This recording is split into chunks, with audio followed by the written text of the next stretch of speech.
ഇന്ന് നമുക്ക് ഈസി ആയിട്ട് ഒരു ചക്കപ്പം ഉണ്ടാക്കിയാലോ?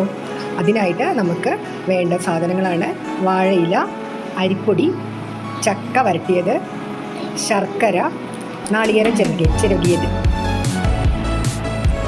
നമ്മൾ അതിനായിട്ട് ഒരു പാൻ അടുപ്പത്ത് വെച്ചിട്ട് നമ്മുടെ ശർക്കര 2 അച്ച് കുറച്ച് ചൂടുവെള്ളം ഒഴിച്ച് ഒന്ന് മിക്സ് ആക്കണം. ചക്ക വരട്ടിയതും അതിനോടൊപ്പം ആവശ്യാനുസരണം ഒരു 2 തവി ചക്ക വരട്ടിയതും അതിലിട്ടു. പിന്നെ നമുക്ക് നാളികേരം ചിരകിയതും അതിലിടണം. പിന്നെ മാവ് നമുക്ക് ബാക്കി ഉണ്ടെങ്കിൽ, അതായത് നമ്മളിപ്പോൾ രാവിലത്തെ പലഹാരമൊക്കെ ഉണ്ടാക്കുമ്പോൾ കുറച്ച് മാവൊക്കെ ബാക്കി വരുമല്ലോ, പുട്ട് പത്തിരിയൊക്കെ ഉണ്ടാക്കുമ്പോൾ അതെടുത്ത് വെച്ചിട്ടുണ്ടെങ്കിൽ അത് മിക്സ് ചെയ്യാം. അല്ലെങ്കിൽ നേരിട്ട് നമുക്ക് ഇടിയപ്പത്തിൻ്റെ പൊടി അതിലേക്ക് ചേർത്ത് വാട്ടിയെടുക്കാം. അത് നന്നായി വാട്ടിയെടുക്കുകയാണ് ഇപ്പോൾ ചെയ്തുകൊണ്ടിരിക്കുന്നത്. അത് നന്നായി യോജിച്ച് കഴിഞ്ഞാൽ പിന്നെ നമുക്കത് ഈ ഇല വാട്ടിയതിൽ വെച്ചിട്ട് പരത്തണം എന്നില്ല, പരത്തണമെങ്കിൽ പരത്തിയിട്ടും നമുക്ക് ഉണ്ടാക്കാം. അല്ലാതെ ഇപ്പോൾ സ്പൂൺ കൊണ്ട് കുറച്ച് ലൂസായിട്ടുണ്ടെങ്കിൽ നമുക്കത് സ്പൂൺ കൊണ്ട് കോരിയിട്ടിട്ട് നന്നായിട്ട് മടക്കി വയ്ക്കാം.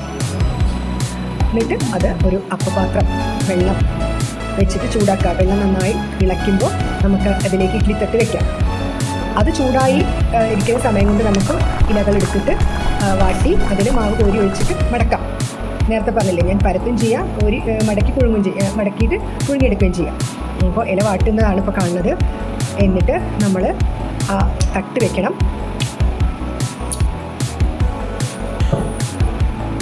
തട്ടിൽ നമുക്ക് മാവ് ഇതുപോലെ കോരി മടക്കി വെച്ചിട്ട് ആവിയിൽ പുഴുങ്ങിയെടുക്കാം. ഇഡ്ഡലിത്തട്ടാണ്, അതൊരു പഴയ ഇഡ്ഡലിത്തട്ടാണ്, അതുകൊണ്ടാണ് അത് ചെരിഞ്ഞിരിക്കുന്നത്.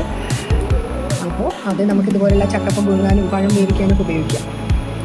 ഓരോരോ തവി മാവ് കോരി അത് ഇങ്ങനെ വാട്ടിയല്ല, കൊണ്ട് വേഗം മടങ്ങിയിരിക്കും. കെട്ടണമെന്നൊന്നുമില്ല. ചിലവർ ഒരു നാരുകൊണ്ട് ജസ്റ്റ് ഒന്ന് കെട്ടി വയ്ക്കും. എന്നിട്ടതിങ്ങനെ ഓരോന്നോരോന്നായി ഓരോ തവി മാവ് ഒഴിച്ച് ഇല നന്നായി മടക്കി ആ ഇഡ്ഡലിത്തട്ടിൽ വെക്കുന്നു. ഇത് ആകാൻ ഒരു 15 മിനിറ്റ് സമയമൊക്കെ ആവശ്യമുള്ളൂ.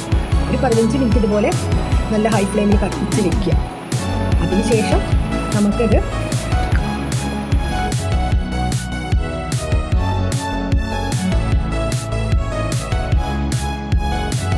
തുറന്ന് നോക്കാം. നമ്മുടെ ഈസി ആയിട്ടുള്ള ചക്കപ്പം റെഡി ആയിട്ടുണ്ട്. നമുക്കത് ടേസ്റ്റി ആയിട്ട്